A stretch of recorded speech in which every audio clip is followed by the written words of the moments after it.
ನಮ್ಮ ಹಕ್ಕು, ನಮ್ಮ ಊರು ನಮ್ಮ ಹಕ್ಕು, ನಮ್ಮ ಊರು ನಮ್ಮ ಹಕ್ಕು. ಜಲ್ಲಿ ಕೃಷಿಯರ್ ಹಟಾವೋ, ಬೇಡಾಳ ಬಚಾವೋ, ಜಲ್ಲಿ ಕೃಷಿಯರ್ ಹಟಾವೋ, ಬೇಡಾಳ ಬಚಾವೋ, ಜಲ್ಲಿ ಕೃಷಿಯರ್ ಹಟಾವೋ, ಬೇಡಾಳ ಬಚಾವೋ. ನಮ್ಮ ಊರು ನಮ್ಮ ಹಕ್ಕು, ನಮ್ಮ ಹಕ್ಕು, ನಮ್ಮ ಊರು, ನಮ್ಮ ಊರು, ನಮ್ಮ ಹಕ್ಕು. ಜೈ ಭೀಮ್. ಜೈ ಭೀಮ್.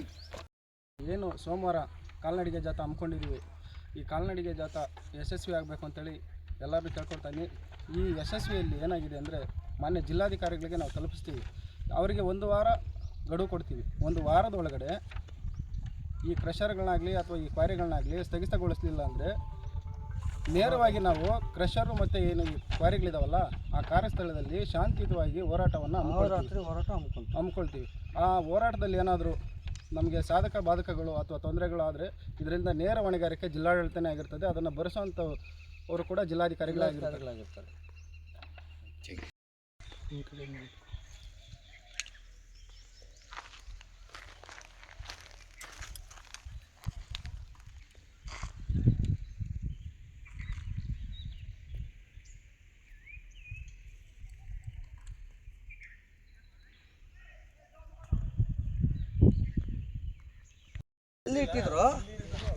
ಅಲ್ಲಿ ಇಟ್ಟಿದ್ರು ನಾವು ಧರಣಿ ಕುಂತ ಮೇಲೆ ಲೋಡ್ ಮಾಡಿದ ಮೇಲೆ ಅದು ನಾವು ಬ್ಲಾಸ್ಟ್ ಮಾಡೋಕ್ಕೆ ಬಿಡಲಿಲ್ಲ.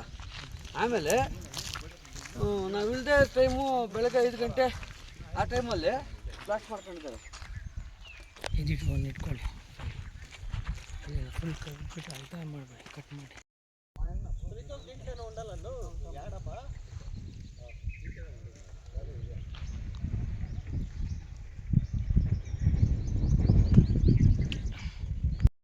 ಬಂದಿರೋ ಕಲ್ಲು ಇದೆಲ್ಲ ನೋಡಿ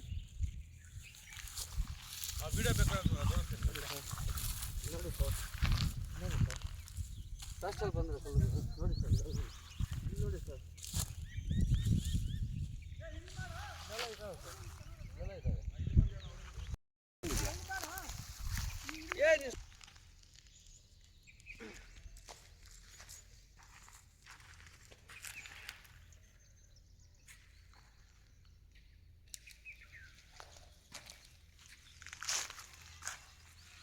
ಇದೆಲ್ಲ ಬ್ಲಾಸ್ಟಲ್ಲಿ ಬಂದಿರೋ ಕಲ್ಲು ಸರ್, ಇದೆಲ್ಲ ಬನ್ನಿ.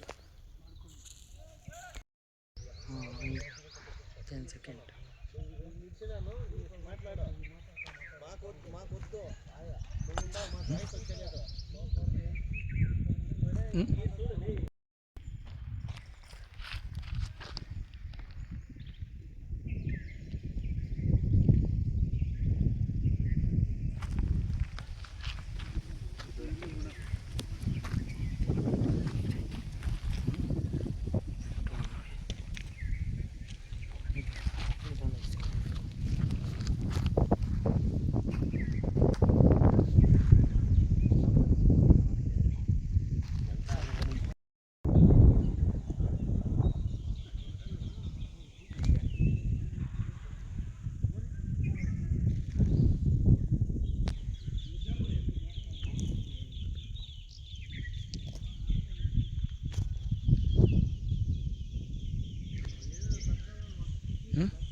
ನಮ್ಮ ಅಜ್ಜಿ ಇಲ್ಲಿ ತಾಕ್ಬಿಟ್ಟಾರ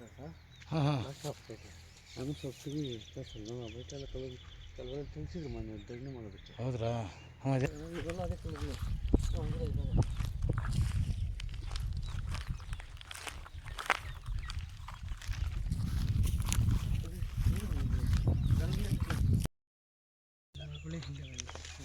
ಸೆಕೆಂಡ್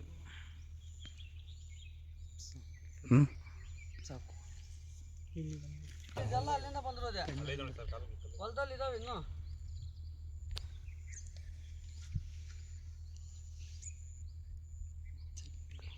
ಓಕೆ ಬಿಡಿ. ನಮಸ್ಕಾರ, ನನ್ನ ಹೆಸರು ಮೂರ್ತಿ ಅಂತ, ಮೇಡಿಯಾಳ. ನಾವು ರೇಷ್ಮೆ ಬೆಳೆಗಾರರು ಹಾಗೂ ಊರಿನ ಗ್ರಾಮಸ್ಥರಾಗಿರ್ತೀವಿ. ಇವತ್ತೇನಿಲ್ಲಿ ಪ್ರೆಸ್ ಮೀಟ್ ಮಾಡ್ತಾರೆ ಉದ್ದೇಶ ಏನಪ್ಪ ಅಂದರೆ, ಈಗ ಸುಮಾರು 1 ವರ್ಷದಿಂದ ಇಲ್ಲಿ ನಾಗನಾಳ ಸೋಮಶೇಖರ್ ಅನ್ನೋರು ಕ್ವಾರಿ ನಡೆಸ್ತಿದ್ದಾರೆ, ಕ್ರಷರ್ ನಡೆಸ್ತಿದ್ದಾರೆ. ಇದರಿಂದ ಹಲವಾರು ಬಾರಿ ನಾವು ಕಂಪ್ಲೇಂಟ್ಸ್ನ ಸಂಬಂಧಪಟ್ಟ ಇಲಾಖೆಗಳಿಗೆ ಕೊಟ್ಟಿದ್ದೀವಿ. ಆದರೆ ಯಾರೂ ಕೂಡ ಕ್ರಮ ತಗೊಂಡಿಲ್ಲ. ಇವಾಗ ಸ್ಥಗಿತಗೊಳಿಸೋದಾಗಿರ್ಬೋದು, ಇನ್ನೊಂದಾಗಿರ್ಬೋದು, ಮತ್ತು ಯಾವುದೇ ರೀತಿ ಕ್ರಮ ಜರುಗಿಸಿಲ್ಲ. ಇವಾಗ ನಾವೆಲ್ಲ ಇಲ್ಲಿ ರೈತರು ಇಪ್ಪನೇಳೆ ಮತ್ತು ಏನೋ ಹೈನುಗಾರಿಕೆನೇ ನಂಬಿಕೊಂಡು ಬದುಕ್ತಾ ಇದ್ವಿ. ಸುಮಾರು 300ರಿಂದ 350 ಕುಟುಂಬಗಳು ವಾಸ ಮಾಡ್ತಿದ್ದೆ ಊರಲ್ಲಿ. ಅವರು ಡೈಲಿ ದಿನ ಸಂಜೆ ಎಕ್ಸ್ಪ್ಲೋಸಿವ್ಸ್ ಬ್ಲಾಸ್ಟ್ ಮಾಡಿದಾಗ ಆ ಒಂದು ಸ್ಮೋಕ್ ಏನಿದೆ, ಡೈಲಿನೂ ಸಂಜೆ ಒಂದು 6ರಿಂದ 7ವರೆಗೆ ಬ್ಲಾಸ್ಟ್ ಮಾಡ್ತಾರೆ, 4-5 ಬ್ಲಾಸ್ಟ್ ಮಾಡ್ತಾರೆ. ಆ ಬ್ಲಾಸ್ಟಿಂದ ಬರೋಂಥ ಸ್ಮೋಕು ಊರಿನ ಗ್ರಾಮದ ಮೇಲೆ ಎಫೆಕ್ಟ್ ಆಗ್ತಿದೆ, ಗ್ರಾಮಸ್ಥರ ಮೇಲೆ ಹಾಗೂ ಜನಗಳ ಮೇಲೆ ಎಫೆಕ್ಟ್ ಆಗ್ತಾಯಿದೆ. ಒಂದು ಈ ಹಸುಗಳು ತಿನ್ನೋ ಮೇವು ಮೇಲೆ ಕೂತ್ಕೊಳ್ತಾ ಇದೆ, ಒಂದು ಇಪ್ಪನೇಳೆ ಸೊಪ್ಪು ಮೇಲೆ ಕೂತ್ಕೊಳ್ತಾ ಇದೆ, ಹುಳುಗಳ ಮೇಲೆ ಸಾಕಾಗ್ತಾಯಿಲ್ಲ. ಆ ವಿಚಾರವಾಗಿ ಸುಮಾರು ಈ ಸುತ್ತಮುತ್ತ ಏನಿದೆ ಹೊಲಗಳು ಮತ್ತು ತೋಟಗಳಲ್ಲಿ ಈ ಬ್ಲಾಸ್ಟ್ ಮಾಡಿರ್ತಕ್ಕಂಥ ಕಲ್ಲುಗಳು ಎಲ್ಲ ಬಿದ್ದಿದ್ದು ನಾವು ಸಂಬಂಧಪಟ್ಟ ಇದಕ್ಕೆ ಎಷ್ಟು ಬಾರಿ ಹೇಳಿದ್ರು ಕೂಡ ಅವ್ರು ಯಾವುದೇ ರೀತಿ ಕ್ರಮ ತಗೊಂಡಿಲ್ಲ, ಅಥವಾ ಸ್ಪಾಟ್ ಇನ್ಸ್ಪೆಕ್ಷನ್ ಮಾಡಿ ವರದಿಗಳನ್ನ ರೈತರ ಪರವಾಗಿ ಕೊಟ್ಟರು ಕೂಡ ಇದನ್ನು ಸ್ಥಗಿತಗೊಳಿಸೋದಾಗಲಿ ಅಥವಾ ಕ್ಯಾನ್ಸಲ್ ಮಾಡೋದಾಗಲಿ ಅಥವಾ NOCಗಳನ್ನ ಕ್ಯಾನ್ಸಲ್ ಮಾಡೋದಾಗಲಿ ಯಾವುದೂ ಮಾಡ್ತಾಯಿಲ್ಲ. ಈಗಾಗಲೇ ಸುಮಾರು 20 ವರ್ಷದಿಂದ ಸೊನ್ನೆಗೌಡ ಮಾಲೀಕತ್ವದ ಕ್ವಾರಿ ಹೊಂದಿದೆ, ಅಲ್ಲಿ ಕ್ರಷರ್ ನಡೆಸ್ತಿದ್ದಾರೆ. ಅದರ ಸಂಬಂಧವಾಗಿಯೂ 20 ವರ್ಷದಿಂದ ಹೋರಾಟ ಮಾಡ್ತಾನೆ ಇದ್ದೀವಿ. ಯಾವುದೇ ರೀತಿ ಒಂದು ಅಧಿಕಾರಿಗಳು ಅದನ್ನು ಗಣನೆಗೆ ತಗೊಳ್ತಾ ಇಲ್ಲ. ಆ ವಿಚಾರವಾಗಿ ಈಗ ಸುಮಾರು ಒಂದು ವಾರ 10 ದಿವಸದ ಹಿಂದೆ ಇಲ್ಲೇ ನಮ್ಮದೇ ಆದಂಥ ಒಂದು ಹೊಲದಲ್ಲಿ ಪೆಂಡಾಲ್ ಹಾಕಿದ್ದೀವಿ. ಆವತ್ತಿಂದ ಸ್ವಲ್ಪ ಸ್ಥಗಿತಗೊಂಡಿದೆ, ಏನೋ ಕಾರ್ಯಚಟುವಟಿಕೆಗಳು ನಿಂತಿದೆ, ಯಾಕಂದರೆ ಬ್ಲಾಸ್ಟ್ ಮಾಡೋಕ್ಕಾಗ್ತಿಲ್ಲ. ಅದೇ ವಿಚಾರವಾಗಿ ಸುಮಾರು ನಾವು ಈ ಮೇಲಧಿಕಾರಿಗಳಿಗೂ ತಿಳಿಸಿದ್ದೀವಿ ಅದನ್ನು. ಅದೇ ವಿಚಾರವಾಗಿ ಸೋಮವಾರ ಏನು 9/2/2026 ಸೋಮವಾರ ಒಂದು ಕಾಲ್ನಡಿಗೆ ಜಾಥಾ ಮೇಡೆಯಾಳದಿಂದ ಕೋಲಾರ ಜಿಲ್ಲಾಧಿಕಾರಿಗಳ ಕಚೇರಿವರೆಗೂ ಕಾಲ್ನಡಿಗೆ ಜಾಥಾವನ್ನು ಹಮ್ಮಿಕೊಂಡಿದ್ದೀವಿ. ಊರಿನ ಗ್ರಾಮಸ್ಥರು ಹಾಗೂ ಸುತ್ತಮುತ್ತ ಗ್ರಾಮಸ್ಥರು ಭಾಗವಹಿಸಿ ಈ ಹೋರಾಟವನ್ನು ಯಶಸ್ವಿಗೊಳಿಸಬೇಕಾಗಿ ಕೇಳ್ಕೊಳ್ತಾ ಇದ್ದೀನಿ. Thank you. ನಾವು ಈ ಕ್ವಾರಿ ಸೊನ್ನೆಗೌಡ ಇರ್ಬೋದು, ನಾಗನಾಳ ಸೋಮಣ್ಣ ಇರ್ಬೋದು, ಇವ್ರ ಕ್ವಾರಿಗಳಿಂದ ನಮ್ಮ ಊರಿಗೆ ಭಾಳ ಅನಾನುಕೂಲ ಆಗೈತೆ. ಇದಕ್ಕೆ ಸಂಬಂಧಪಟ್ಟಂಗೆ ಯಾವುದೇ ಅಧಿಕಾರಿಗಳಿರ್ಬೋದು ಬರ್ತಾರೆ, ನಾನು ರಿಪೋರ್ಟ್ ಹಾಕ್ತೀನಿ, ನಿಮ್ಮ ಪರವಾಗಿ ನಾನು ನಿಂತ್ಕೊತೀನಿ, ರೈತರ ಪರವಾಗಿ ನಿಂತ್ಕೊತೀನಿ ಅಂತ ಹೇಳ್ತಾರೆ, ಹೋಗ್ತಾರೆ. ಇದುವರೆಗೂ ಯಾವ ಅಧಿಕಾರಿನೂ ಅದು ಯಾವ ರೀತಿಯೂ ನಮ್ಮ ರೈತರ ಪರವಾಗಿ ನಿಂತಿರ್ತಕ್ಕಂಥ ಅಧಿಕಾರಿ ಯಾರೂ ಇಲ್ಲ. ಈ ನಮ್ಮೂರಲ್ಲಿ ಏನಾದರೂ ಆಗ್ತಕ್ಕಂಥ ಅನಾಹುತಗಳು, ಈ ಕೃಷಿಯರು ಧೂಳು ದಷ್ಟು ಮತ್ತು ಇವ್ರು ಬ್ಲಾಸ್ಟ್ ಮಾಡ್ತಾರೆ, ಆ ಸ್ಮೆಲ್ಲಿಂದ ಬರ್ತಕ್ಕಂಥ ಯಾವುದೇ ಒಂದು ಅನಾರೋಗ್ಯ ಇನ್ನೊಂದು ಮತ್ತೊಂದು ಏನೇ ಒಂದು ಆಗಿದ್ರೂ ದನಕರುಗಳಾಗಿರ್ಬೋದು, ಜನಗಳಾಗಿರ್ಬೋದು, ಏನಾದರೂ ಆದರೆ ಇದಕ್ಕೆ ನೇರ ಹೊಣೆಗಾರರು ಜಿಲ್ಲಾಧಿಕಾರಿಗಳು, ಜಿಲ್ಲಾಡಳಿತ, ತಾಲೂಕಾಧಿಕಾರಿಗಳು, ತಾಲೂಕಾಡಳಿತ ಇದಕ್ಕೆ ನಮಗೆ ಉತ್ತರ ಕೊಡಬೇಕಾಗುತ್ತೆ ಮುಂದಿನ ದಿನಗಳಲ್ಲಿ. ಅದೇ ರೀತಿ ನಾವು ಜಿಲ್ಲಾಧಿಕಾರಿಗಳ ಮುಂದೆ ಹೋಗೋ ಒಂದು ಪ್ರೋಸೆಸ್ ಮಾಡಿದ್ದೀವಿ. ಏನು ಗಣಿಗಳ ಹಠಾವೋ ಮೇಡೆಯಾಳ ಬಚಾವೋ ಅಂತ ಒಂದು ನೇರವಾದಂಥ ಒಂದು ಹೋರಾಟವನ್ನು ಹಮ್ಮಿಕೊಂಡಿದ್ದೀವಿ. ಇದೇ ಮೇಡೆಯಾಳ ಗ್ರಾಮದಿಂದ ಎಲ್ಲ ಜಾತಿ ಜನಾಂಗದ ಎಲ್ಲ ಗ್ರಾಮಸ್ಥರು, ಸುತ್ತಮುತ್ತಲಿನ ಗ್ರಾಮಸ್ಥರು ಎಲ್ಲ ಬರ್ತಾರೆ, ಎಲ್ಲ ಭಾಗವಹಿಸಿ ಇದಕ್ಕೆ ನಮಗೆ ಸೂಕ್ತವಾದಂತಹ ಪರಿಹಾರ, ಸೂಕ್ತವಾದಂಥ ದಾರಿ ತೋರಿಸ್ಬೇಕಾಗಿರ್ತಕ್ಕಂಥ ಜವಾಬ್ದಾರಿ ಜಿಲ್ಲಾಧಿಕಾರಿಗಳದ್ದಾಗಿರ್ತದೆ. ಆದ ಕಾರಣ ಅವರು ಯಾವ ರೀತಿ ಆಕ್ಷನ್ ತಗೊಂತಾರೋ ನೋಡಬೇಕು. ನಾವಂತೂ ಕಾರ್ಯಕ್ರಮ ಹೋರಾಟ ಸತಸಿದ್ಧವಾಗಿ ಇದ್ದೇ ಇರುತ್ತೆ. ನಮಸ್ತೆ. ನಾವು ನಮ್ಮ ಇಡೀ ಸುತ್ತಮುತ್ತಲ ಗ್ರಾಮ, ನಮ್ಮ ಗ್ರಾಮದ ಪರವಾಗಿ ನಮಗೆ ಇಲ್ಲ ಈ ಕೃಷಿಗಳೆಲ್ಲ ಖಾಲಿ ಮಾಡಿಸ್ಲಿ, ಇಲ್ಲ ನಾವು ಊರು ಬಿಡ್ತೀವಿ, ನಮಗೆಲ್ಲ ಜಾಗ ಕೊಡಿ ಬದುಕೋದಕ್ಕೆ. ಇಷ್ಟೇ, ಜಿಲ್ಲಾಧಿಕಾರಿಗಳು ಇಷ್ಟು ಮಾಡಲಿ. ಸುಮಾರು ಒಂದು 500ರಿಂದ 600 ಜನ ಸೇರ್ತಾರೆ. ವಿಶೇಷವಾಗಿ ಜಾನುವಾರುಗಳ ಸಹಿತ ತೊಗೊಂಡೋಗ್ತಾ ಇದ್ವಿ. ಜಾನುವಾರುಗಳು ಸಹಿತ ಕುರಿ, ಮೇಕೆ, ಹಸುಗಳು ತೊಗೊಂಡೋಗ್ತಾ ಇದ್ವಿ. ಎತ್ತುಗಳು ಬರ್ತಾ ಇದ್ದಾವೆ. DC ಕಚೇರಿ ಮುಂದೆ ಪ್ರತಿಭಟನೆ ಮಾಡ್ತಾ ಇದ್ವಿ. ಬೆಳಗ್ಗೆ 8 ಗಂಟೆಗೆ ಸ್ಟಾರ್ಟ್ ಆಗುತ್ತೆ ಜಾಥಾ. ಹೋಗಿ ತಲುಪೋದು ಏನೋ ಒಂದು 12 ಗಂಟೆ ಆಗ್ಬೋದು, 12-1 ಗಂಟೆ ಆಗುತ್ತೆ.